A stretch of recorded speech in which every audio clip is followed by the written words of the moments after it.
Cytoplasm से पहले वाला करा दिया था, साइटोप्लाज्म के आगे करते हैं। ठीक है, साइटोप्लाज्म पढ़ते हैं। सेल का एक बहुत इंपॉर्टेंट ऑर्गेनल है आपका साइटोप्लाज्म। ठीक है, जब आप ओनियन पील को देख रहे थे तो उस पर जब आपको शो हो रहा था चीक सेल ह्यूमन का, अगर आप ह्यूमन के चीक सेल को देखोगे तो उस पर जो कलर होता है उस तरीके से जो साइटोप्लाज्म होता है वो आपके सेल के अंदर फ्लूइड की तरीके से भरा हुआ रहता है। यानी न्यूक्लियस को छोड़ दो और आउटर मेम्ब्रेन्स को छोड़ दो तो बाकी के पार्ट पे आपका साइटोप्लाज्म फिल रहता है। ठीक है, साइटोप्लाज्म जो होता है वो आपके सेल मेम्ब्रेन और न्यूक्लियस के बीच का पार्ट होता है। ठीक है, एक बार बना के दिखा देती हूँ। जैसे कि आपका इस सर्कल में साइटोप्लाज्म है, ये आपका न्यूक्लियस है और ये आपकी सेल मेम्ब्रेन है, तो उसके बीच में जो फ्लूइड सा भरा हुआ रहेगा ये फ्लूइड आपका क्या होगा, साइटोप्लाज्म होगा। ठीक है, साइटोप्लाज्म एक प्रकार का फ्लूइड होता है जो मैंने बताया प्लाज्मा मेम्ब्रेन के अंदर कंटेन होता है। ये एक स्पेशलाइज्ड आपका सेल ऑर्गेनल है। ठीक है, ये जो ऑर्गेनल होता है इसका एक स्पेसिफिक फंक्शन होता है सेल के अंदर। हर सेल ऑर्गेनल का अपना अपना स्पेसिफिक फंक्शन है, अपना अपना काम है। ठीक है, जो सेल ऑर्गेनल्स होते हैं ये इनक्लोज रहता है एक मेम्ब्रेन से। तो प्रोकैरियोटिक के अंदर क्या होता है कि प्रोकैरियोटिक के अंदर तो आपको पता है कि न्यूक्लियर मेम्ब्रेन अब्सेंस रहती है, वहाँ पे न्यूक्लियस मेम्ब्रेन नहीं होती है, तो सेल ऑर्गेनल भी वहाँ पर क्या होते हैं, अब्सेंट होते हैं। दूसरी तरफ यूकैरियोटिक आपके सेल होते हैं, वो यूकैरियोटिक सेल में आपका न्यूक्लियर मेम्ब्रेन पाई जाती है, और न्यूक्लियर मेम्ब्रेन के साथ साथ आपका उसमें जो सेल ऑर्गेनल्स होते हैं वो भी क्या होते हैं, इनक्लोज्ड होते हैं, और जो कि आपके इनक्लोज्ड कहाँ नहीं होते हैं, प्रोकैरियोटिक में नहीं होते हैं। जो आप एग्जांपल देखो, वायरस जो होता है इसके अंदर कोई मेम्ब्रेन नहीं होती है, तो ये कोई भी कैरेक्टरिस्टिक शो नहीं करता जब तक कि इसकी ये बॉडी के अंदर एंटर नहीं करता। देखो, वायरस अगर जितना बाहर घूमता रहेगा वो कुछ एक्टिव रोल प्ले नहीं करेगा। वायरस एक्टिव तभी होता है जब वो किसी बॉडी के अंदर किसी भी सेल के अंदर एंटर कर जाता है। जब तक वो सेल के अंदर एंटर नहीं करता जब तक वो अपना कोई भी एक्टिव रोल प्ले नहीं करता है। जैसे ही वो सेल के अंदर एंटर कर जाता है अपने आप में मल्टीप्लाई हो जाता है और बॉडी को फिर नुकसान पहुँचाना शुरू कर देता है। प्रोकैरियोटिक सेल का जो साइज़ होता है वो आपका 1 माइक्रोमीटर 10⁻⁻⁶ मीटर के बराबर होता है, और आपका यूकैरियोटिक सेल आपका बड़ा होता है 5 से 100 माइक्रोमीटर तक का होता है। इसमें न्यूक्लियर रीजन होता है लेकिन न्यूक्लियर मेम्ब्रेन अब्सेंट होती है। आपका इसमें यूकैरियोटिक के अंदर न्यूक्लियर रीजन के अंदर आपकी वेल डिफाइंड न्यूक्लियर मेम्ब्रेन भी प्रेजेंट होती है। प्रोकैरियोटिक सेल के अंदर आपका क्रोमोसोम सिंगल होता है। आप क्रोमोसोम का एग्जांपल देख सकते हो अगर सिंगल क्रोमोसोम है तो, और बहुत सारे क्रोमोसोम्स हैं तो आप यूकैरियोटिक देख सकते हो। इसमें cell organelles membrane bound absent रहती है, यानी सेल ऑर्गेनल्स जो एक मेम्ब्रेन के अंदर बाउंड रहते हैं वो इसमें नहीं होती है और आपकी यूकैरियोटिक के अंदर पाई जाती है। सेल ऑर्गेनल्स क्या होता है, अब देखो हर सेल का अपना एक मेम्ब्रेन होता है वो, और हर मेम्ब्रेन में अपना पार्ट होता है, और वो पार्ट जो होता है एक्सटर्नल एनवायरनमेंट से सेपरेट रहता है। ठीक है, अगर आप लार्ज और कॉम्प्लेक्स सेल की बात करेंगे जो कि आपके मल्टी सेलुलर ऑर्गेनिज्म होते हैं, इनमें बहुत सारी केमिकल एक्टिविटीज़ होती हैं। इन केमिकल एक्टिविटीज़ को सपोर्ट करते हैं ये बहुत सारे स्ट्रक्चर होता है, इनका अपना खुद का फंक्शन होता है। ये एक्टिविटी अलग अलग काइंड की होती है, एक दूसरे से सेपरेट करती है। ये जो सेल होते हैं ना, ये मेम्ब्रेन को एक ऑर्गेनल में एक स्ट्रक्चर होता है इनका अपना खुद का। ठीक है, हर सेल ऑर्गेनल का अपना खुद का स्ट्रक्चर होता है। ज़्यादातर ये फीचर आपको यूकैरियोटिक सेल के अंदर मिलेगा प्रोकैरियोटिक सेल के कंपैरिजन में। दोनों में ही डिफरेंट कैटेगरी का होता है, डिफरेंट फंक्शनेबल होता है। कुछ ऑर्गेनल्स विजिबल होते हैं इलेक्ट्रॉन माइक्रोस्कोप से, कुछ नहीं होते हैं। अगर आप न्यूक्लियस की बात करेंगे तो सबसे इंपॉर्टेंट एग्जांपल है सेल ऑर्गेनल का आपका endoplasmic reticulum, Golgi apparatus, lysosome, mitochondria, ब्लास्ट, ये सब आपके सेल के अंदर पाए जाने वाले वो पार्ट हैं, एक सेल के पार्ट हैं जो सेल के अंदर इंपॉर्टेंट रोल प्ले करते हैं। ठीक है, अगर आप सबसे पहले देखोगे तो एंडोप्लास्टिक रेक्टिकुलम एक लार्ज नेटवर्क होता है, मेम्ब्रेन से बाउंड रहता है, ये ट्यूब जैसा शीट जैसा दिखाई देता है। ये जो है लॉन्ग टेब्यूल जैसा होता है, थोड़ा बहुत राउंड भी होता है। ठीक है, वेसल शेप का होता है। जो आपका एंडोप्लास्टिक रेक्टिकुलम मेम्ब्रेन है ये इसका स्ट्रक्चर जो होता है प्लाज्मा मेम्ब्रेन के जैसा होता है। ये दो प्रकार का होता है, पहला तो होता है रफ एंडोप्लास्टिक रेक्टिकुलम और दूसरा होता है आपका स्मूथ एंडोप्लास्टिक रेक्टिकुलम। जो आपका रफ एंडोप्लास्टिक रेक्टिकुलम है वो आपका रफ इसलिए होता है क्योंकि उसके सरफेस पे राइबोसोम्स अटैच्ड होते हैं। ठीक है, राइबोसोम्स जो होते हैं वो एक एक्टिव सेल पर प्रेजेंट रहते हैं और ये प्रोटीन को बनाने में, प्रोटीन को मैन्युफैक्चरिंग करने में मदद करते हैं। प्रोटीन को मैन्युफैक्चरिंग करने के लिए एक सेल जो है जिसको आपको राइबोसोम्स की जरूरत पड़ती है, और राइबोसोम्स आपके ईआर के रफ एंडोप्लास्टिक रेक्टिकुलम पर पाए जाते हैं। जो स्मूथ एंडोप्लास्टिक रेक्टिकुलम होता है इसकी मदद से जो बड़े बड़े फैट मॉलिक्यूल्स हैं, लिपिड्स हैं, ये इनकी मदद से अपना क्या कर पाता है, फैट मॉलिक्यूल्स और लिपिड्स बना पाता है जो सेल के फंक्शन में बहुत इंपॉर्टेंट है। तो फैट मॉलिक्यूल्स और लिपिड्स को मैन्युफैक्चर करने में आपका एसईआर यानी कि स्मूथ एंडोप्लास्टिक रेक्टिकुलम काम आता है। ठीक है। साथ के साथ प्रोटीन और लिपिड जो होते हैं ये आपकी सेल मेम्ब्रेन को बनाने में भी मदद करते हैं। मैंने बताया था कि सेल मेम्ब्रेन प्रोटीन और लिपिड्स की मिलकर के बनी हुई होती है और उस प्रोटीन और लिपिड को बनाने का काम आपका स्मूथ एंडोप्लास्टिक रेक्टिकुलम करता है। ठीक है, प्रोटीन और लिपिड्स मैंने बता दिया आपको। अब कुछ अदर प्रोटीन्स हैं और लिपिड्स हैं जो एंजाइम की तरह काम करते हैं, जो हार्मोन्स की तरह काम करते हैं। तो एंडोप्लास्टिक रेक्टिकुलम जो होता है ज़्यादातर अलग अलग सेल्स में अलग अलग नेटवर्क शेप में पाया जाता है।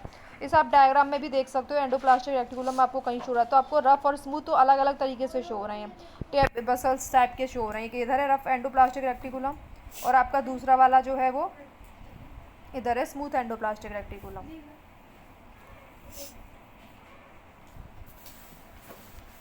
आपका ईआर का एक और फंक्शन भी होता है, वो फंक्शन उसका होता है क्या कि मटेरियल जो आपके प्रेजेंट है आपके पास में उनको ट्रांसपोर्ट करना अलग अलग रीजन में, साइटोप्लाज्म के अलग अलग पार्ट्स में उसको क्या करना, उस मटेरियल को ट्रांसपोर्ट करना।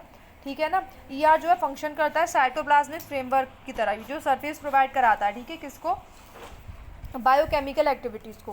वो बायोकेमिकल एक्टिविटीज़ को क्या प्रोवाइड कराने में काम करता है, सरफेस प्रोवाइड कराने का काम करता है। बहुत सारे ग्रुप ऑफ एनिमल्स हैं जो इन्हें वर्टिब्रेट्स कहते हैं। ठीक है, अगर लिवर सेल देखेंगे तो ग्रुप ऑफ एनिमल्स जिन्हें वर्टिब्रेट्स कहते हैं, क्यों, क्योंकि उनके अंदर आपको क्या मिलता है, एसईआर जो होता है ये आपका बहुत सारे जो पॉइजन वगैरह ड्रग वगैरह अगर आपकी बॉडी में चले जाते हैं तो उनको टॉक्सीफाई करने में भी मदद करता है। ठीक है, तो आपकी बॉडी में जो भी पॉइजन वगैरह जा रहा है तो उसको डिटॉक्सीफाई करने में भी आपका यही मदद करता है। दूसरा गोल्जी अपार्टस। गोल्जी अपार्टस को डिस्कवर किया था किसने, कॉमिलो गोल्गी ने। ठीक है, इसके अंदर मेम्ब्रेन बाउंड वेसल्स हैं बहुत सारे, उनको इन सब ने पैरेलल रेंज में आपस में एक दूसरे से अटैच करके अप्रॉक्सीमेटली अरेंज करके बनाया है। उसको बेटा सिस्टन कहते हैं। ये जो मेम्ब्रेन होती है ना, ये कनेक्ट रहती है किससे, ईआर से, और इसका काम क्या होता है, जो अदर पोर्शन है कॉम्प्लेक्स सेलुलर मेम्ब्रेन सिस्टम है उसके साथ अपने आप को कॉन्स्टिट्यूट करना। जो मटेरियल इसके अंदर सिंथेसिस होता है वो ईआर के पास में ही होता है, ये केवल डिस्पैच करती है अपने टारगेट को सेल के अंदर और सेल के बाहर गोल्जी अपार्टस के थ्रू। ठीक है, इसका फंक्शन क्या होता है, स्टोर करना, प्रोडक्ट्स को पैकेजिंग करना, और ये कॉम्प्लेक्स जो शुगर वो आपके पास प्रेजेंट होता है उसे सिंपल शुगर में बदलने का काम भी यही करता है। ठीक है, गोल्जी अपार्टस का रोल जो होता है वो लाइसोसोम के फॉर्मेशन के अंदर भी होता है, ये लाइसोसोम के फॉर्मेशन में भी मदद करता है। आप ये कैमिल्को गोल्जी के बारे में पढ़ लेना, इनका जन्म कॉर्टिनो ब्रेस्का के पास 1843 में हुआ था। ठीक है, ये सब चीज़ें इनके बारे में एक बार पढ़ लेना। बाकी लाइसोसोम्स देखते हैं। जो आपके लाइसोसोम्स है ना, ये मेम्ब्रेन बाउंड है आपका। ठीक है ना, इसमें डाइजेस्टिव एंजाइम्स भरे हुए रहते हैं। ये एंजाइम जो होते हैं ये आर से मिलकर के बने हुए होते हैं, रफ एंडोप्लास्टिक रेक्टिकुलम से मिलकर के बने हुए होते हैं वो एंजाइम्स जो लाइसोसोम्स के अंदर पाए जाते हैं। लाइसोसोम जो होता है एक प्रकार का वेस्ट डिस्पोजल सिस्टम होता है। ठीक है ना, ये मदद करता है सेल के अंदर से जितना भी डाइजेस्टिंग मटेरियल है, वर्कआउट मटेरियल, उसको बाहर करने का। जो भी आपका फॉरेन मटेरियल मतलब कि जो भी आपका बाहर से मटेरियल आता है सेल के अंदर, जैसे बैक्टीरिया है, फूड है, या कोई पुराना ऑर्गेनेल जो खत्म हो चुका है, तो लाइसोसोम क्या करता है, उसको सब्सटेंस को ब्रेक कर देता है, सिंपल सब्सटेंस बदल देता है। और लाइसोसोम जो होता है ना, इसका ये भी होता है कि बहुत पावरफुल डाइजेस्टिव एंजाइम होता है। इतना पावरफुल होता है कि ये ऑर्गेनिक मटेरियल को भी ब्रेक कर सकता है। तो जब मेटाबॉलिज्म हो जाता है, यानी कि जब आप काफ़ी लंबे समय तक भूखे रहते हैं तो आपका ये डैमेज हो जाता है। जब ये डैमेज हो जाता है ना तो ये अपने आप ये बस्ट हो जाता है। बस्ट होने की वजह से इसमें बहुत सारे एंजाइम्स बाहर निकल जाते हैं जो कि बाकी के सारे सेल ऑर्गेनल्स को मार देते हैं। इस वजह से हमारी डेथ हो जाती है, इसीलिए लाइसोसोम्स को सुसाइड बैग भी कहा जाता है। माइटोकॉन्ड्रिया को power house of the cell कहते हैं। माइटोकॉन्ड्रिया में दो मेम्ब्रेन से कवर रहता है, यानी कि अभी तक जो आपने ऑर्गेनल पढ़े सब सिंगल मेम्ब्रेन से कवर थे, लेकिन माइटोकॉन्ड्रिया आपका डबल मेम्ब्रेन से कवर रहता है। ठीक है ना, इसकी जो आउटर मेम्ब्रेन होती है बहुत पोरस होती है और जो इनर मेम्ब्रेन होती है वो डीपली फोल्डेड होती है।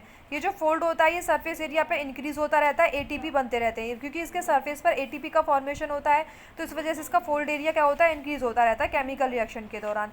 जब हमें एनर्जी चाहिए होती है अपना कोई भी काम करने के लिए तो यही एटीपी टूटती है। एटीपी की फुल फॉर्म एंडोसाइन ट्राइफॉस्फेट होती है। जब ये एटीपी टूटती है, एटीपी को आप एनर्जी करेंसी ऑफ सेल भी कहते हो, क्योंकि ये एनर्जी को देने वाली एटीपी ही होती है। एटीपी के अंदर आपकी बॉडी में जितनी एनर्जी होती है सारी एनर्जी स्टोर रहती है। जब आप काम करते हैं, मेहनत करते हैं, तो आपका एटीपी टूट के एडीपी और एनपी में बदल जाता है। ठीक है ना, ये आपके हायर क्लासेस में आएगा। तो एटीपी आपका क्या होता है, एनर्जी करेंसी होती है। माइटोकॉन्ड्रिया बहुत इंपॉर्टेंट ऑर्गेनल है आपका। ठीक है ना, ये इसका खुद का डीएनए भी होता है, यानी माइटोकॉन्ड्रिया के अंदर भी डीएनए और राइबोसोम्स अपने खुद के पाए जाते हैं। Mitochondria power house of the cell है और माइटोकॉन्ड्रिया के अंदर भी आपको क्या मिलता है, माइटोकॉन्ड्रिया के अंदर भी आपको डीएनए भी मिलता है और उसके साथ राइबोसोम्स मिलते हैं। तो राइबोसोम्स होते हैं एंडोप्लास्टिक रेक्टिकुलम पर भी पाए जाते हैं, रफ एंडोप्लास्टिक रेक्टिकुलम पर ही पाए जाते हैं, साथ ही साथ माइटोकॉन्ड्रिया के अंदर भी पाए जाते हैं, ठीक है ना। और डीएनए जो होता है आपको न्यूक्लियस के अंदर भी पाया जाता है, और आपका माइटोकॉन्ड्रिया का भी अपना अलग डीएनए होता है, इसलिए माइटोकॉन्ड्रिया अपने खुद के सेल प्रोटीन बनाने में भी एबल होता है। प्लास्टिड आपके उससे प्लांट सेल में पाए जाते हैं, ये आपको याद रखना है कि प्लास्टिड पी से और पी से प्लांट सेल में केवल पाया जाता है। इसके दो प्रकार होते हैं, पहला होता है क्रोमोप्लास्ट जो कि कलर प्लास्टिड होता है, और दूसरा होता है ल्यूकोप्लास्ट जो कि वाइट या फिर कलरलेस प्लास्टिड्स होता है। तो प्लास्टिड्स आपके दो प्रकार के होते हैं, पहला क्रोमोप्लास्ट जो कलरफुल होता है, दूसरा ल्यूकोप्लास्ट जो कि या तो वाइट होगा या फिर कलरलेस होगा, वो ल्यूकोप्लास्ट है, ठीक है। क्रोमोप्लास्ट जो होता है उसमें पिगमेंट होता है क्लोरोफिल, जिसकी वजह से आपका जो पत्तियां वगैरह हैं वो हरे कलर की दिखाई देती हैं। फोटोसिंथेसिस में मदद करता है क्लोरोप्लास्ट, अगर क्लोरोप्लास्ट नहीं होगा तो आप फोटोसिंथेसिस करने में कैपेबल नहीं हो पाएंगे। इसका कलर येलो होता है या फिर ऑरेंज पिगमेंट का होता है, ठीक है ना, जब क्लोरोफिल इसके अंदर मिल जाता है। ल्यूकोप्लास्ट जो होता है ये प्राइमरी ऑर्गेनल्स होता है, इसका कोई कलर नहीं होता, ठीक है। इसमें कुछ मटेरियल पाए जाते हैं ल्यूकोप्लास्ट में, जैसे कि आपका स्टार्च है, ऑयल है, प्रोटीन ग्रेन्यूल्स है, ये सब आपके ल्यूकोप्लास्ट के अंदर पाए जाते हैं। बहुत सारे इंटरनल ऑर्गेनाइजेशंस हैं जो क्लोरोप्लास्ट के से कंसिस्ट करते हैं, जैसे कि बहुत सारी मेम्ब्रेन लेयर जो उसमें मटेरियल स्टोर रहता है क्लोरोप्लास्ट के अंदर, सारे के सारे इंटरनल ऑर्गन्स के मटेरियल को हम स्ट्रोमा कहते हैं।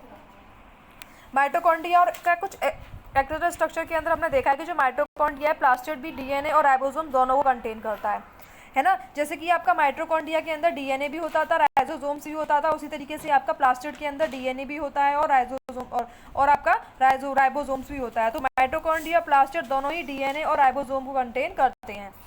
जो वैक्यूल होता है वो स्टोर रहता है सॉलिड की फॉर्म में और लिक्विड की फॉर्म में भी। वैक्यूल का साइज का छोटा होता है एनिमल सेल की तरह, प्लांट सेल का साइज वैक्यूल्स बड़े होते हैं, यानी कि एनिमल के अंदर जो वैक्यूल्स पाए जाते हैं उनका साइज छोटा होता है, प्लांट सेल के अंदर जो वैक्यूल्स पाए जाते हैं उनका साइज बड़ा होता है। 50 से 90% होता है सेल के वॉल्यूम का वैक्यूल्स है प्लांट सेल के अंदर, ठीक है ना। प्लांट सेल में जो वैक्यूल्स होता है वो उनको टर्गिडिटी रिगिडिटी प्रोवाइड कराता है। बहुत सारे सब्सटेंस हैं जो इंपॉर्टेंट होते हैं प्लांट सेल के अंदर, वैक्यूल्स के अंदर उनकी लाइफ स्टोर रहती है। अमीनो एसिड, शुगर, बहुत सारे ऑर्गेनिक एसिड, बहुत सारे प्रोटीन, सिंगल सेल, और जैसे कि अमोइबा है, फूड वैक्यूल्स है। अमोइबा के अंदर एक यूनिसेल ऑर्गेनिज्म है अमोइबा, आपको पता है, इसके अंदर वैक्यूल्स पाए जाते हैं और ये वैक्यूल्स की मदद से ही खाना लेता है और वेस्ट को बाहर निकालता है, ठीक है ना।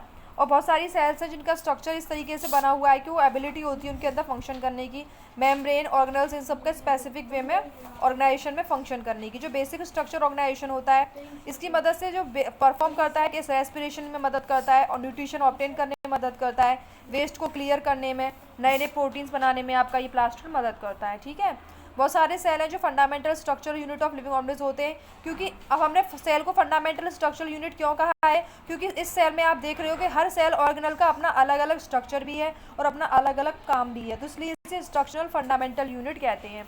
सेल डिवीज़न मतलब क्या होता है, आपकी जो सेल होती हैं, जो पुरानी सेल हो चुकी होती हैं, वो अपने आप को रिप्लेस करती हैं एक न्यू सेल से। जो सेल खराब हो जाती हैं, डेड हो जाती हैं, इंजर्ड हो जाती हैं, तो उनके गैमेट्स खत्म हो जाते हैं, रिप्रोडक्शन नहीं कर पाती हैं, वो सेल खत्म हो जाती हैं और फिर नई सेल बनती हैं। नई सेल कैसे बनती है, पुरानी सेल अपने आप का डिवीज़न करती है और नई सेल को क्रिएट करती है।